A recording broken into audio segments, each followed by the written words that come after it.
Shivam, hi, good to have you with us. Hi, Ashok. Hi, nice to be here. Shivam, this is an exclusive series that Asia Tech Journal and Supply Note are doing in partnership, right? And, the idea behind doing this particular series is to, bring in great, food entrepreneurs and food stories, right? Who really sort of changing the narrative of the food culture in the country, right? We've largely been a very distributed ecosystem when it comes to food, right? And I think especially with COVID, and I think a little pre-COVID as well, right? There's a huge institutionalization of food which is happening, right? Now we have a lot of domestic brands which have now grown up, right? And I think we have now a very global aspiration, right? With many of them, and thus it becomes important, right? In that context, to talk to many of these founders, right? To understand the thesis around these businesses, to understand the aspiration, right?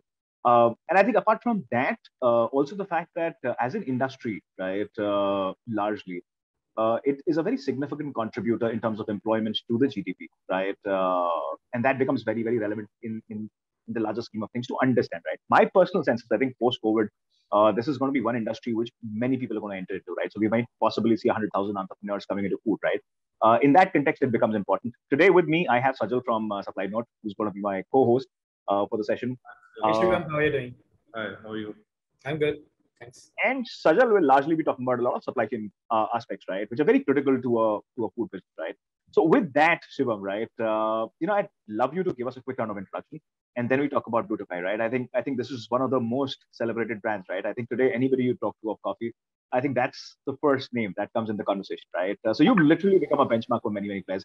But would love to start with the introduction, and we move into the session.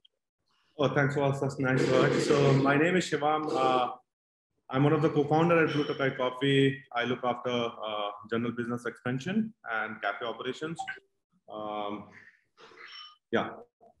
Interesting. Okay, that was a quick one, right? But Shivam, what I want to understand is, right, how did Blue Tokai happen, right? I mean, was this more an accident? Was this something calibrated? Was this hate for bad coffee which was available in the market? What made you start Blue Tokai? I mean, what was the genesis of the brand, right? And also the fact that was this an experiment that translated into being a bigger possibility, or was this conceived as to be a large brand, right? That was to be built out of India. Tell me a little more about that entire journey phase. Ashu, like actually, no one starts with a very large vision, and things get evolved while you start business.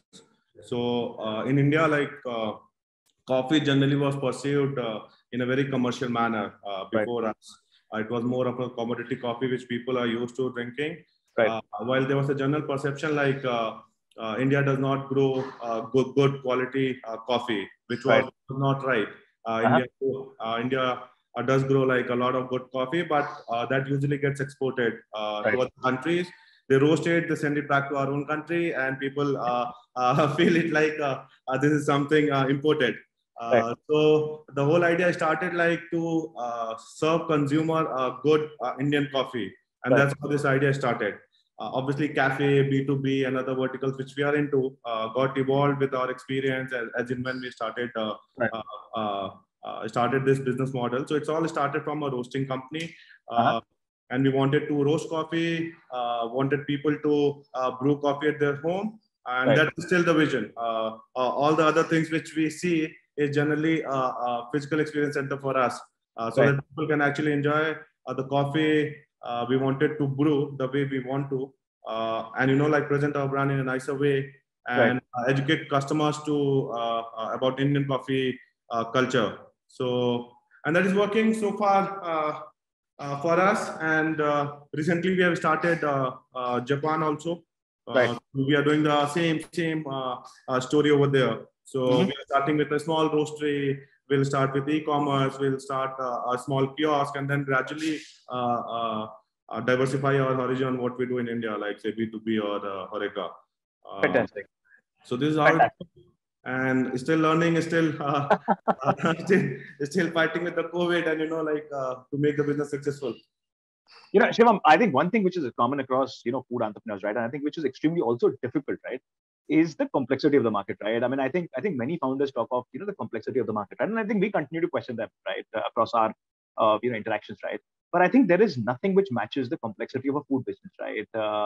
Right. But I'm gonna probe you further on that one, right? But before I come to that, right, what are the numbers like, Shivam?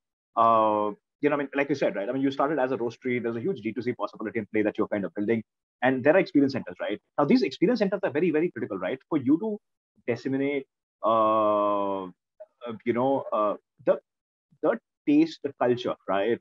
And for it to become very relevant, right? I'm going to talk to you a little about culture as well, right? But before that, what are the numbers like right now? How large is the Blue Tokai family, right? Okay. Across all of these verticals. So we have like 3 manufacturing units, which we call roasteries. One each in Bangalore, Bombay, and Gurgaon. So we are upscaling and upgrading this manufacturing facility because of the load of e-commerce. So now we have shifted to a bigger unit, which might have come after 2 years, but now we have to push ourselves to meet up the demand in the market. Apart from this, we have around 39 cafes, point of sale for us, across 7 different cities in India, right from Bangalore to Kolkata and NCR and Bombay. One in Hyderabad. B2B vertical, we supply to like it's generally Horeca plus corporate. So we are with like WeWork, Google. So these are the players which we work with. So numbers, we are growing. We are far better than pre-COVID and the business. Yeah. So that was also which was not expected initially. Like in last year, we thought like numbers will go down. But like after 2 months of initial glitch and once people started getting used to delivery systems and brewing coffee at home, and then now once people are vaccinated when they're going out, so the numbers are very promising, and it is far better than what we used to do before the lockdown, the first round. So yeah, we'll be touching like 100 ARR very soon. Very interesting. Shivam, I have a thesis around COVID, right? And what COVID did to, I think, Indian consumers, right? But before I come to that, right? I mean, I think culture is something that you guys are very, very sharply focused on, right? And I think India has largely been a very, very, chai consuming, tea consuming market, right? I think, in a pre-COVID environment, in fact, 15, 16, we saw many chai brands come up, right? There's been Chaios, there's been Chai Point, right? Many of these brands come up, right? And India's answer possibly, and I think for a lot of investors, the strategy was that, we could have possibly build a large chai brand, right? Given the thickness that we have in the market, right? There could be a very strong exit possibility. And if not an exit possibility, there's always a very strong, listing possibility, right? Because, organizing tea consumption is a huge play, right? Nobody necessarily spoke of coffee, right? And their possibly, argument in the process was that the larger brands are now coming into India. And, because of the aspirational value of these larger brands, right? A lot of consumers essentially going to be consuming coffee from those brands. Right? Not a lot of people, for example, thought of, an Indian brand becoming large, right? Consuming or building a strong culture around, right? So what's been the essence of all of that? I mean, how have you built that culture, right? And affiliation and association with the brand, right? And which is a very critical piece. To, I think, any food brand in the country, coffee all the more because there's a consistency of usage that culture can lead it to. So how have you been able to build that culture around the brand? Generally that's the perception, like chai market is far bigger than coffee. It is true, but like it is something which we can make at home, and everyone has their own cup of tea. When it comes to coffee, it is already like CCD or Barista or Costa. There was already a market which people were growing. So in our case, like we relied on a good product, which is basically, when you say aspirational brand, okay, that's true. People do want to go to a bigger brand and buy stuff out of them. But when it comes to like the good product with education and the transparency and the honesty is something which makes customers to stick for a longer time, and that is what happened at Blue Tokai.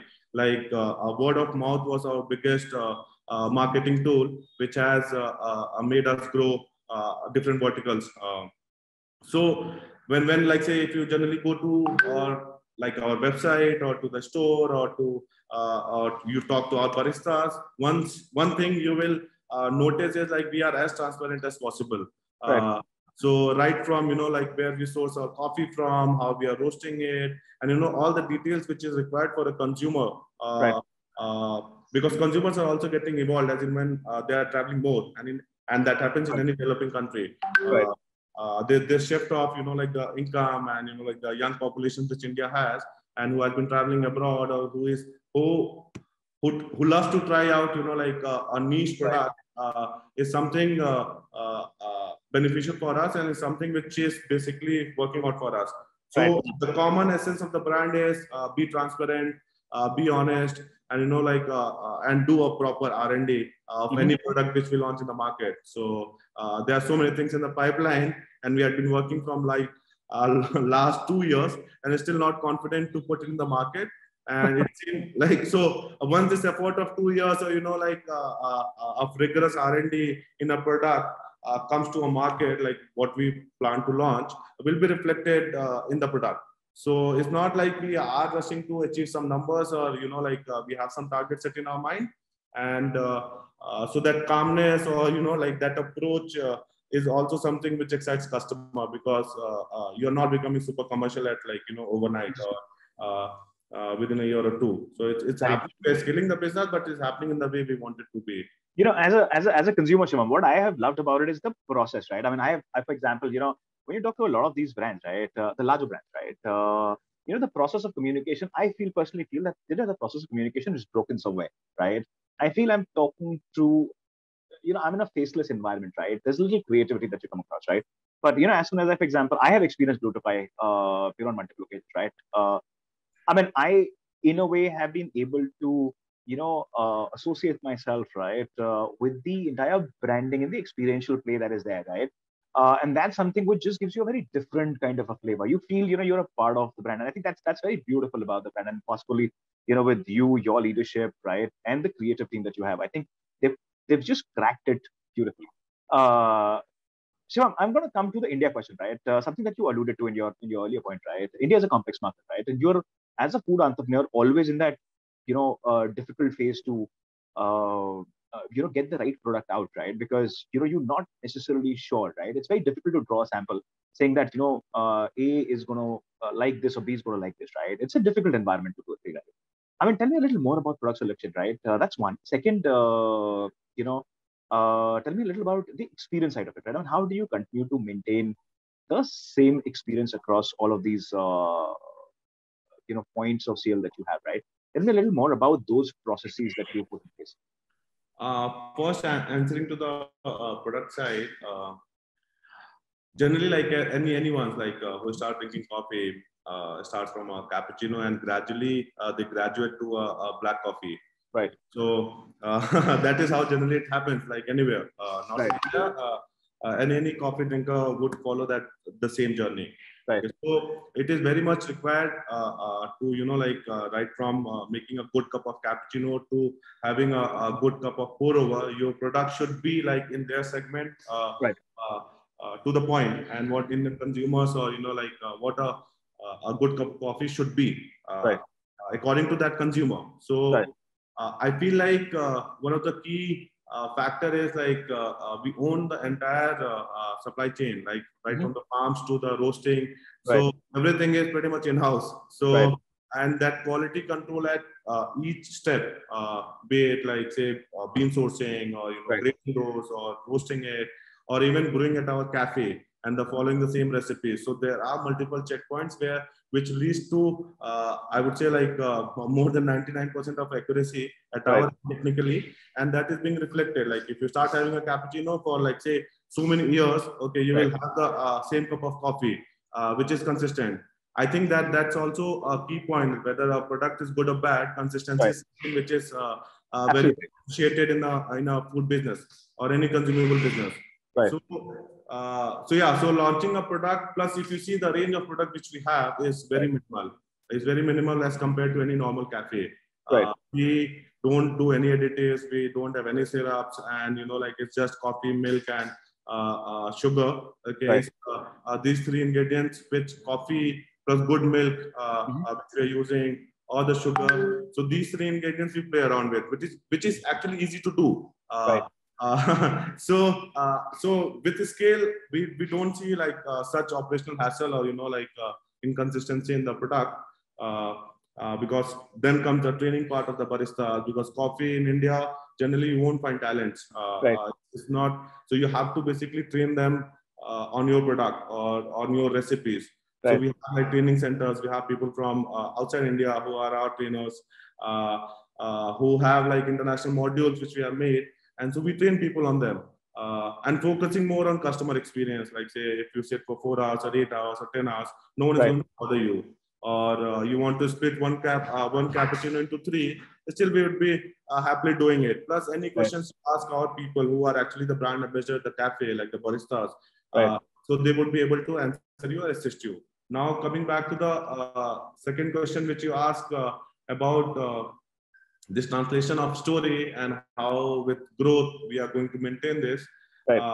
So like say right from the name, like which we have, Blue Tokai is Tokai is a Malabari word, so that means a home of a peacock. And in Malabar, like blue peacocks are famous. So right from our name or to the logo to the artwork, these are all we get inspiration from our coffee farms. So if you see like the artwork or the story or the language which we use, it's very much from the farms, okay, and inspired from the farms and to the tribal arts and to like the local people. So if the language is same, again, no matter like how much you scale, because like what you wanted to communicate or what is the ethos of the brand. So I don't see there would be any problem. We haven't seen so far, and hopeful to stick to the same line. I think my one input, right? I think each one of us, who continues to consume from you, right? I think are in love with it, right? With the minimalism that you're doing it with, and the experience that you've been able to sort of generate. So I think my recommendation would definitely be that stick to that line of communication. I don't think you need to sort of change that a lot, right? But Shivam, there are some very interesting points that you highlighted, right? And consistency and experience, I think in a food brand is something which is extremely critical, right? And especially when you are, like I said, right, in a divided market like India, right? It's an extremely complex market, right? I would want Sajal to come into this point, right? SupplyNote does this for many players, right? As a SaaS platform which helps you predict your requirements, essentially brings that marketplace experience to you, offers that consistency, right? In terms of your procurement possibilities, right? So it's a very smart, intelligent engine in that sense, right? Supply chain, like I said, is a very critical aspect, right? I would want Sajal to come in and ask you some of those bits, right, which are extremely critical for, like I said, any food operation. Yeah. So basically, what I want to know is, let us start off with how did you exactly set up the supply chain in the very beginning? So I understand that now it has been standardized. Now you are doing the quality checks on almost all the angles. But how did it start off with? How did you begin? Obviously, like once we started, like there was just the coffee beans which we were sourcing from the farms, and apart from that there was like very limited SKUs like pouches, and that's it. But when you enter into cafe business or the actual food business, when the number of SKUs are numerous, okay, that becomes a challenging part to maintain. But during the growth, like we have never like explored any vertical, like say we opened like say 30 cafes in 6 months. So that has never happened. That will never happen because still we are learning. And as what I was talking to Ashu, like the consistency for us or carrying out the same stories and the ethos is very important. So initially it was very difficult. We were managing through our Excel sheet and like the manual how everyone starts, and then slowly obviously like we have been working with you guys from last 4 years. So you have been with us from last good number of years, and so it becomes easy once you have like collated data and and you can pull out the reports which you want it to be, and at the same time like like forecasting and other things. So coming from an engineering background, and majority of the people in the companies are from engineering background, so we somehow relied on Excel sheet to grow our business. And later on, using more sophisticated softwares. That's interesting. What about the sourcing of the raw material? How were you managing the suppliers? How did you get the suppliers in the first place? Absolutely. That's a very important question. Initially, it was all through references. Like say you look for like say someone like in the industry, you just ask like where you get this boxes from or where you get this material from. So that's how it really happened. And then initially when I was managing the supply chain like 6 years ago, So that's how it started. But as soon as you start hiring people from this background, obviously they have their network of vendors, okay, and which they come along with. So that has also assisted us in finding out new vendors or quality vendors, especially the other people whom we have hired from different companies. So yeah, so that was the source of our vendor like references and employees connect. Interesting. Interesting. Shiva, I'm going to step in, right, on this one. I'd love to discuss about COVID, right? And I think COVID has been an extremely difficult phase for, I think, each one of us, right, at a personal level and at a professional level, right? Organizations have gone through a huge pain, right, in a good way and a bad way, right? But I think I would want to take up the positive side of it, right? And that is essentially that, the influence has become extremely critical, right? And largely because, and my personal thesis is that, given everybody was locked into the same space, right? People were essentially consuming a lot of content, right? And arbitrage between cities. So two aspects, right? One is, of course, we were consuming a lot of international content, right? In a tier A market, right? But in the difference between a tier A and a tier 2 market, right? A tier B market also reduced, right? Because eventually, like I said, right, everybody was consuming the same kind of content, right? Same variety of content, right? And that brought in a huge homogeneity, something which has been, which a lot of people have complained about India, right? Or India operations is that you cannot have a horizontal strategy for the country, right? You have to have a very clear strategy for North. You have to have a clear strategy for South because preferences are very different, right? Coffee, it's like I said, I mean, like we mentioned earlier, right? There's a huge aspirational element to coffee, right? A lot of people started consuming content around, say, brewing and many other things, right? And that's the reason possibly in the D2C arena as well. The offtake of coffee has been phenomenal, right? People are now kind of, buying and sourcing a lot of products, right, directly from the brands, right? And there is a huge, a very different kind of an association that has been built, right? How do you look at, COVID as an event, right? You, of course, alluded to it. More from an influence standpoint, right? Has this set the stage for you for an absolutely exceptional growth? Like I said, because the influences kind of changed now. A lot of our influences coming from Western markets, right? Which is essentially a coffee consuming market, right? Chai might not necessarily be as cool, right? Which was essentially a COVID earlier avatar of, in a pre-COVID era, right? Chai was, like I said, being celebrated, right? For a variety of reasons. But I think coffee's just picked up during this 1.5 years. It's just going through the roof, right? And like I said, aspirational play is now coming up, influences of a very different nature. Is this like the perfect setting that you as a founder of a coffee brand wanted, right? What's your sense of that? How do you cut? Yeah, I should not say like we wanted COVID to happen and yeah. So but yes, obviously we all know what negative impact it has created in our life. So talking about the positive aspect, like when you sit at home, like as you said, like people, the buying behavior changed, and Right. I would assume that is to be a temporary shift, Sure.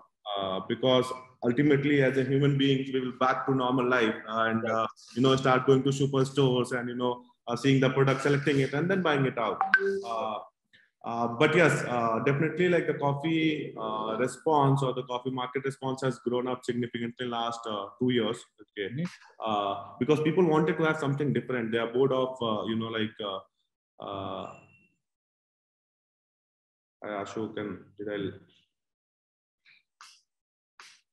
Cecil, can you hear us? Yeah, I can hear you. I think there's some glitch at Ashu's. And just give me 30 seconds. Yeah, sure. Okay, listen, sorry. My light electricity went off here. Okay. No worries. Sorry about that. So yeah, so what I was saying is definitely like people were very experimental when they were at home during the COVID, Right. and that led to trying non-chai thing, and Right. coffee is generally the second preferred drinks for Indians after chai when it comes to caffeine. So and yeah, people do associate coffee with aspiration and lifestyle. Right. So somehow like the social media and people posting about it, or because when you're at home, you have to do something to entertain yourself, right? And social media is something which people like.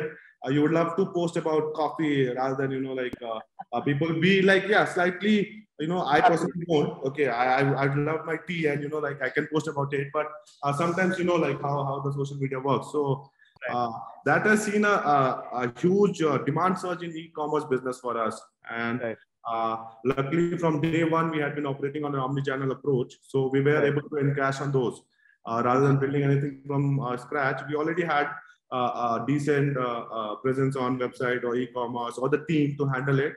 So we encash that in a good way, and grew up the brand significantly. But what I have noticed, which is very weird, is the cafes. Cafe business has gone up for us. Okay. Right. So as compared to pre-COVID, trust me, like only 2 months during the phase one, 2.5 months, and maximum 15-20 days in phase two is something that we saw a significant dip. Post that everything has been recovered, and the numbers are 50 or 40% up, like per store. So that is very good, which might have happened because of people wanted to have a product from a trusted brand. People wanted to, you have to give that assurance to the customer. Like if you are saying this is the policy or this is the hygiene method which we are following, we are following it. So I guess, that shift to a known brand, or, like maybe a more honest brand has helped us in, like pulling out crowd even in the retail stores. So interesting. So all the verticals for us, except the HoReCa, which is like obviously offices were shut and hotels were not operational, but that has started coming back to now. Rest of the verticals, we are happy with the growth, but we would have loved it even without COVID. So more. Sure.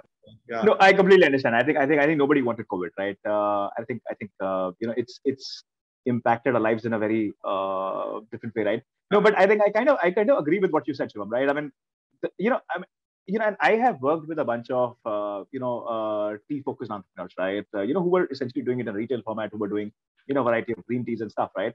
And one thing that I've always which has always been in my mind, and I have communicated with those founders as well, right, is how do you create the sexiness, or how do you recreate the sexiness around coffee, right? For tea, let's meet over a cup of coffee is like a standard thing, right? It's something that we've imbibed from outside. Let's meet over a cup of tea is like, people judge you, right? To a certain extent, it's a very perceptive society that you're part of. It just becomes very difficult, right? But Shiva, I'm going to move a little towards, say, pricing, right? Now, especially when you're operating in a commoditized market, right? Pricing is a massive area of focus, right? Commodities have their own nuances and so on and so forth, right? In your case, you operate in a D2C environment and you operate in a retail environment, right? How do you manage the pricing? Because commodities, like I said, right? There could be a huge variance, right? There could be events happening in other economies, and that could have a very significant effect on the pricing of the commodity, right? How do you manage all of those things, right? Because a large part of your profitability will essentially depend on two things, right? One is your ability to procure. How futuristic are you in your procurement? Second is your cost of hedge if you do that.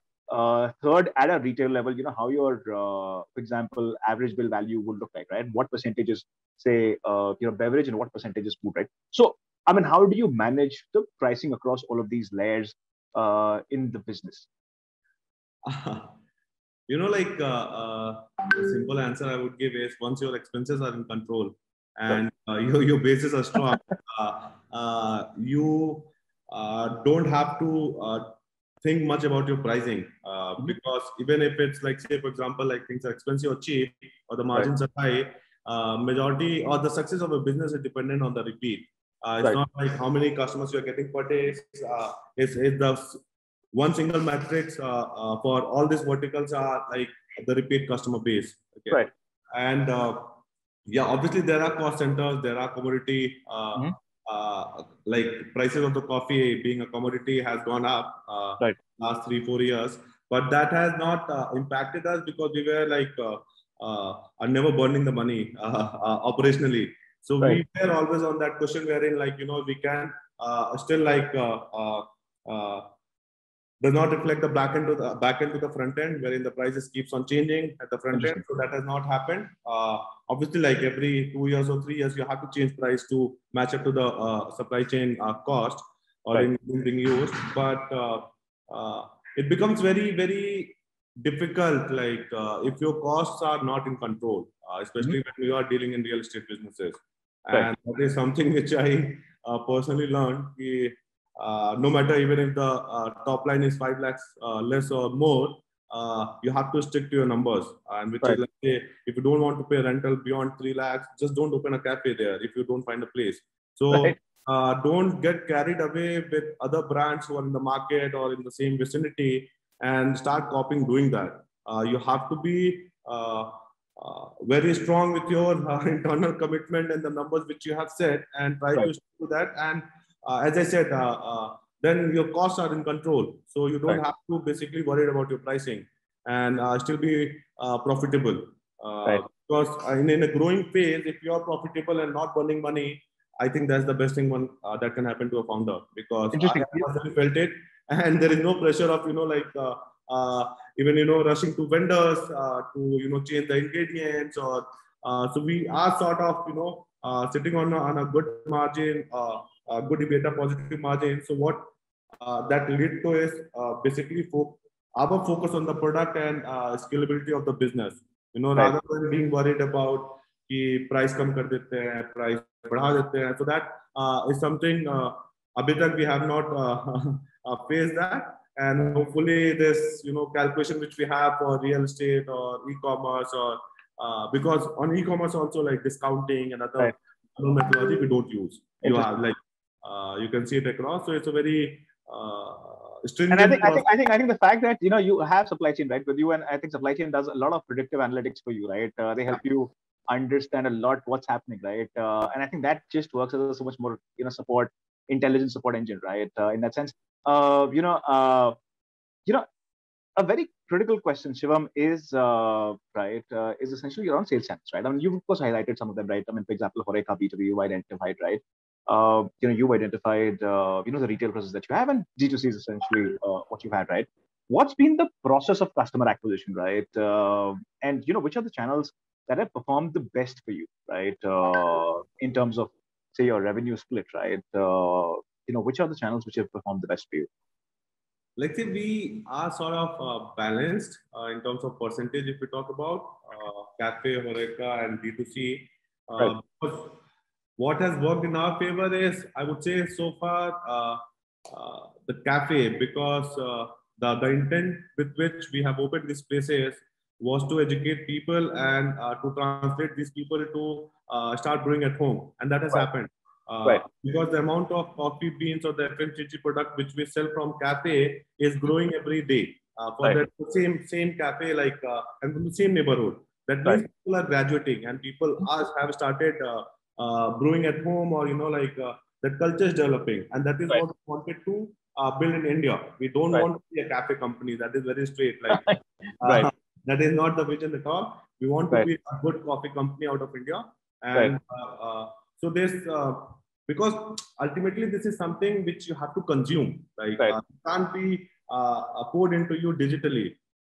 So these events which we do, or the cafes, or the brewing classes, or the education, this has worked in our favor. Like once people start understanding the product which they are consuming, and then it becomes a word of mouth thing. Like if you like our coffee, obviously, as you said, like people love to post about coffee, or people associate coffee to their status, and so that becomes a word of mouth. Like you start, if you start liking Blue Tokai, you go to our cafes, or start brewing at home, or even at hotels, or co-working, you will start having our coffee. So that accessibility, or the network and the availability, is something which we are still working on, and that is our goal. Like wherever you are, if you want a good cup of coffee, we should be available. Very interesting. Very interesting. Shivam, I think this is something which is natural for any food business, right? And that is the possibility of franchising, right? And I think given the capex required, right, for growth, a lot of food brands continue to choose that direction, right? And I'm not alluding it to in a way where I'm saying it's a good thing or a bad thing, right? I'm just saying it's a smart thing, right? Where you can sort of bring in these franchise partners who can deliver it on your behalf, right? Or there's a very different kind of a construct that can come into the picture, right? That just eases the growth possibility for you as a brand, right? I would want Sajal to come into this particular point, right? Now, typically, one problem that happens in an environment like this, right, in a franchising environment, right, or hyper growth environment, is the consistency of experience, right? It becomes a big problem for a brand to deliver that, right? Supply Node helps brands do that very, very efficiently, right? Sajal, I would want you to step in, right, in terms of how consistently do you help, and which are the ways in which you possibly help brands to navigate through this particular challenge, right, of essentially having a strong supply backend, right, across multiple geographies that they're operating out of, right? So yeah. Yeah, sure. So basically, it's all about like you are having multiple outlet setups, and for you, one thing as you have been focusing upon as well, and we have been talking for a while as well, is the consistency of the taste, the quality that you're getting. Right. And essentially, the customers will be caring about the kind of taste and the quality that they're getting at one particular outlet should be the same as what they're getting at a different outlet, even if it is like based out of a different city altogether. Right. So the question comes around: how do you basically ensure that this consistency is maintained? Because if you are procuring materials even from different suppliers for different geographies, I can understand that it would be much easier and much cheaper to procure the supplies from a nearby vendor. So for example, if you are having an outlet in Bangalore, the supplier may be different from the one that is supplying in, let's say, in NCR, because of the geographical distance and the cost that will be going higher. So how do you maintain the consistency if you're having multiple suppliers? And that is not just for the coffee beans, I can assume it is for even the other things like the food menu, over the food menu, the other SKUs. Yeah. So we have been using the hack of, getting brands as an ingredient. So like say, if you want to have Dabur honey, just give me a live example, or whatever you want to have, you can pay, like the problem starts in the supply chain or in the consistency is when you start like cutting down on the prices, like the same thing, like say for example Mawana sugar, okay, it might be like a rupee in Delhi, it might be 1.2 rupees in Bombay or 2 rupees in Kolkata. But once you are decided that you are going to use the same brand, because this has been either you change it across the chain or keep or retain the same brand. So that is something like which I say like gives us a lot of consistency in terms of obviously vegetables and other things, like you have your own QC processes where you can all actually go wrong. Okay, but when it comes to packaged food ingredients, it's something like if you rely on good brands to supply you, I guess like majority of your problems get sorted over there. But yes, obviously that comes at a cost, and your gross margin and profitability might become an issue. So right. I'm taking that hit on the cost, I can assume, like, but wouldn't it also be a matter of a better control over the supply chain if you were procuring your own goods, or like managing your own supply chain instead of relying upon other brands? No, it is obviously when I said like it's we have a decent sized supply chain team. We do manage our supply chain right from the farms to the consumables which we carry on a daily basis. But what I meant by brand is I wanted to say a known player in the market. Like say, right. If you are going for a paper cups, if it's Nippon, or so the players who has worked in the industry from last 10 years and is still giving you at a premium, rather than me coming and introducing my own paper factory and saying I'll cut down the prices and give 2 point whatever discount it is. So I would personally prefer to be working with known players in the market. And obviously with volume, and but this is obviously this is coming at a cost. This is coming at a wastage. This might be coming at whatever there's so many people involved, and a good software should be able to eliminate all of this hassle for a company. So right. That's what the Supply is doing. So how big of a challenge do you think it is overall managing this entire, the consistency over the supply chain? It is very challenging. It is with scale, like I won't say proportionally, it will disproportionate amount of manpower will be required. Okay, if you want to be super consistent, because you keep on adding SKUs, you keep on adding or procuring new material. Like we started with like say 10 SKUs, now we are at 360 SKUs. There might be case when we would be procuring like 1,000 SKUs. So having QC processes or having the procurement chain done for these players or this SKUs will become very problematic as in when you scale. Yeah, so but like people have done it. Technologies are coming, players like you who are entering the market, which gives like more transparency to different vendor rates and XYZ things which are Honor would be interested in knowing. So because generally market standard is you get like 3PO, okay, and you never know those are the best 3POs or not from the market.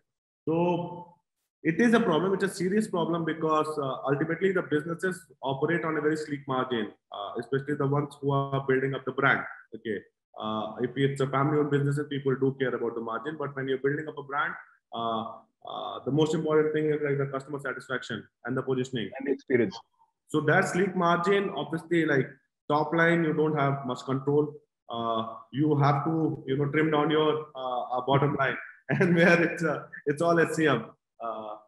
Because there's no other cost. Salaries, you can't do much. Okay.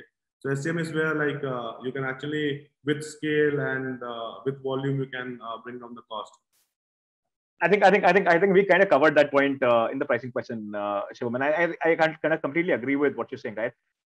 Is that when you're building a brand, I think it's just so much more important to focus on experience, right? You really can't let go. And I think like you said, right? At the end of the day, what you're trying to build is that longevity in the relationship, right? Because your profitability is going to get proven over a period of time. Which I think if you have a thesis to build a brand, I think which is a fair logic, right? But I think experience continues to be the prime point, right? And I think I'll pick it up from what Sajal said, right? I think these are very, very key issues, right? In terms of ensuring that the consistency of experience. So, for example, if I'm having something in Delhi, if I'm having something in Bangalore, if I'm having something in Calcutta, right, continues to remain the same, right? And thus it becomes very important to have a very strong backend. And you were absolutely right, right? When you said that, you can't go on to create all the products yourself, right? You eventually have to rely on a very strong vendor network, right? You also have to have a channel where you can actually talk to them, communicate with them, and all of those points become very critical in the process. Shivam, we are towards the end of the conversation, right? What are the next ways? I would have loved to ask you a 5-year question, right? But I think times are just too dynamic to ask a 5-year question. I think I'd rather just keep it at 2.5, right?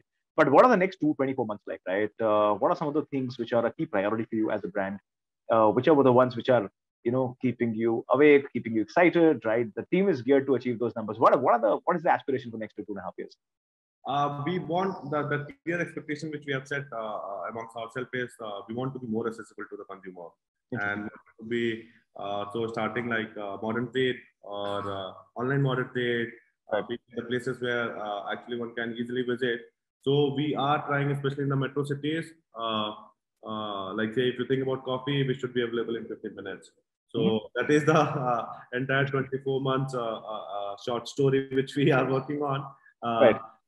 That try to be like at all the good places where you want to be. So and with more FMCG product, and definitely I said like be in touch with the brand because we will be launching like a good product range in 1 month, and which will I guess will be a game changer in the coffee market because that is something which is very much appeals to Indian consumer and with convenience and with the taste buds which Indian palates needed. So let's see. We are very excited about that. So are we going to see more cloud kitchens? Sorry. Are we going to see more cloud kitchens? No, not more cloud kitchen. Yes, definitely we are expanding that vertical. That's true. But like more FMCG products. So cold brew cans and other things which we are launching. So I've just given you a hint. Like so, in a month, like, it will be like that's a big project for us. And I think that customers like you or the consumers will definitely going to love that. Absolutely. I am clearly shifting from tea to coffee, right? I think off late with all of what I've been seeing, all the excitement around it, right? And I think the permutation combinations, right? And product innovations that have happened. I think, honestly, I think, I have fallen in love with it. I'm sure many others have fallen in love with it.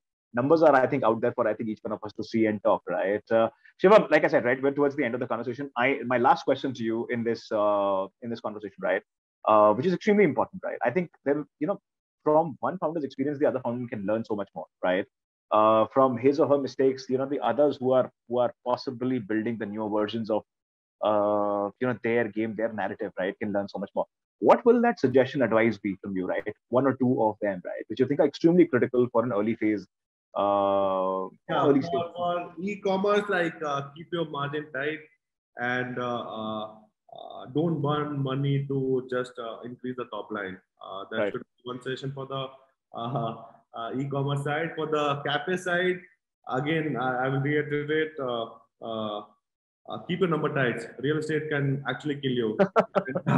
So that has happened to so many brands. I don't want to say it in future for any one of us. So don't try to be everywhere. And copy like what others are doing. Look for free real estate. Yeah. So be very selective. Be very selective, because if you go wrong there, it becomes a very problematic for any business to operate. So, yeah. Shivam, thank you so much. It was a pleasure to have you with us, right? Thank you for taking us through the Bluetokai journey, right? Like I said, we've been fans, right? We're in love with what you're doing. We'd love to see you grow. We'd love to see you in many, many more spots, right? Every single time we walk into a high street, right? We'd love to consume from a Bluetokai, right? With that, all the very best from, the Asia Tech team, from the Supply Note team, right? It was a pleasure to have you with us. I think one thing which really stands out, right, is your confidence in an Indian brand to make an international impact, right? And I think that's something which I think a lot of people who are going to watch that should absorb from this conversation, right? I think that's the aspiration that we want, right? And I think the good part is, in a post-COVID environment, there is a lot of capital which is moving in, right? So if you're actually headed in the right direction, right, if you have the right mix of products, I think the possibility of creating a large brand is just so much more higher, right? And I think this conversation essentially, corroborates that possibility. Shivam, thank you so much for being part of this. It was a pleasure to have you with us. Thank you, everyone. Thank you.